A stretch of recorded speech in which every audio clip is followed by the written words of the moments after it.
We begin our show with Deshaun Watson's suspension being increased from 6 games to 11 by the NFL. Watson will also be fined $5 million. This all stems from him being accused by 26 women of sexual misconduct during massage sessions. Watson has accepted the new terms of his punishment. The Browns also said today Watson will not play again in the preseason, including Sunday's game against the Eagles. And with that, we welcome you here to Birds Huddle, powered by PointsBet, alongside Barrett Brooks. I'm Amy Fadool. And Barrett, you felt initially 6 games too lenient, too light for Watson, especially considering the contract he received. This seems a little bit more reasonable in your book, even though, coincidentally, the first game back at the Houston Texans. Come on. Right. I'm like, they gave him 5 more games. I thought they were going to go ahead and give him the entire year. That's what I was thinking. All 17 games.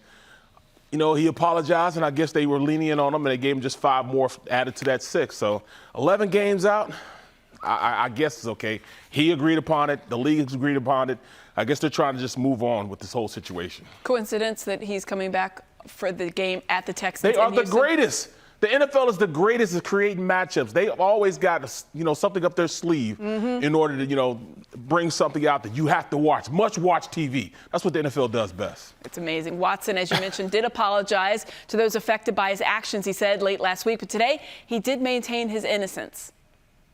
I have to continue to move forward with my life and with my career. And, things happen on the legal side that you got to continue to just keep pushing forward and moving. Deshaun, if you maintain your innocence, is this punishment unfair? I can't speak on the fairness. I only can really control what I can control. And that's, throughout this process, the NFL did what they had to do, and the NFLPA, communicated with the legal side. Like I said before, I focused on, being out here, being the best teammate and football player and quarterback I can for the Cleveland Browns, and I let the legal side handle their side.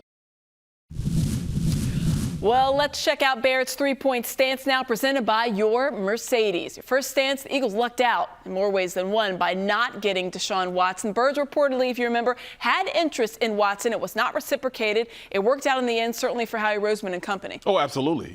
They dodged a bullet. We're talking about a whole circus that could have been here in Philly. Although I think Philly could have handled the situation probably a lot better than Cleveland. They've been in these type of situations before, not necessarily as much as 26 different women or 24, or however many women it was. But they went Michael Vick and the dog incident, and he was able to resurrect his career, resurrect who he is as a man. And he was able to battle through it.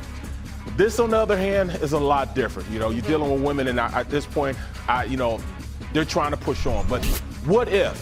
That's what you have to say. What if? What if they would have acquired him? This team would have looked drastically different. Oh, yeah. Drastically different. We're talking about all 3 first. We have 3 first-round picks this year. It would have probably taken all 3 of those first-round picks. So what does that mean to us? That means we would have had no Jordan Davis. We would have had no A.J. Brown. We wouldn't be able to sign a lot of the free agents we've signed because we had to pay that $230 million. $230 million. That's a lot of money for a contract. Then, it just would have set us back a long way with trying to hire, go out there and get free agents. And, it would have halted a lot of this Eagles team growing and taking it to that next level. When you sign a big quarterback, it kind of, handcuffs you on really being able to go out there and sign free agents that can help you out.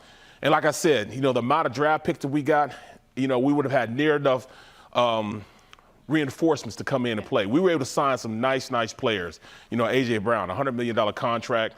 Davis comes in. He's now the biggest tour that they have. Hassan Reddick. It was a lot of guys in which we wouldn't have been able to have. And we could transition. We'd have to wait 11 games until we got his services anyways. 11 games. So this season, we just said, gone. We wouldn't have had a season. We'd have been bad. We'd have been very bad. Yeah, because Gardner Minshew would have been your starter. Exactly. No offense, Gardner Minshew. No, it'd probably been Hurts. But they'd have probably traded for Hurts also. Yeah. He'd have probably been with the Packers. So this would have been a drastically different team. I doubt if we'd had the same reverence of, the Eagles going into this season. We would have been happy we wouldn't have been as happy as we are going into this season as they are now. So, and it's like poetic justice. It's going out there and practicing against those guys. And they have a guy that's not going to be there for the next 11 weeks. Yeah, a headache on and off the field that the Eagles thankfully avoided. Your second stance today, dominating a joint practice matters. It does. All indications from those in attendance today was the Eagles look good out in Ohio, and that has you even more excited if that's possible. Absolutely. You know, let's just start from the defensive side of the ball. The Browns went out there, they tried to run the ball against this defense, and number one, the Eagles stopped them. You know, 11 on 11, where it all counted for us, you know, from a defensive standpoint, our defense stepped up, stopped the run. Now, yes, Watson was able to go out there and throw a little bit, and you could tell he's got arm talent, but he still seemed rusty. He still wasn't going out there and making things happen. Then you switch over to the offensive side of the ball. I really, really like when they went 11 on 11, the mere fact that our defense, offense, took control of everything. You know, we won the day again. So what is that? We had 2 last year, 4. So we're 5-0 in these practices. Joint practices. 5-0. And I love the fact, you know, that they're going out there and setting the tone for this season. Now, we actually lost those games, but still, at the end of the day, you know, that doesn't matter. It's preseason. Preseason is made to go out there and get better for the season. And that's why these coaches take it so seriously in these practices against other teams. They're able to go out there and really focus on the things they need to focus on. In a preseason game, you might have a 1 goal line situation. You might have 1 4th and 1 or a 3rd and 2. They didn't have any of those this last game. But in those, you know, those practices, you're able to go out there and practice 8 plays of goal line, 8 plays of 7-on-7, 8 plays of red zone. Those are things when you're going against another team, you're going as hard as you can, it's full go, but you just don't get your quarterback hit. To me, it works out even better because they don't like you, you don't like them, and you're going back and forth with them. I like these type of practices. And it's the starters, too. I think that's an important thing. Ones against ones. Yeah, that's you know what I'm saying? Smitty went out there and balled against them. I mean, you know, Devontae Smith, you showed why you're a number 1. You showed why you're a top 10 pick in last year's draft. He balled out against them, created separation. He's almost unstoppable. I love the fact we got 2 number 1s in the huddle. That brings us to the final stance. Sunday's game is going to be all about the backups. We mentioned no Watson, but we're not expecting the Eagle starters to play at all because of the joint practices. That's where you get to see them. But guys on the roster bubble, this is their time, right? It is their time because you won't see a guy like Jalen Hurts. You probably won't even see Gardner Minshew. I mean, you're going to see the other guys go out there and play. Maybe we'll see a little Carson Strong. I know they're trying to hide him a little bit because he has an exceptional arm.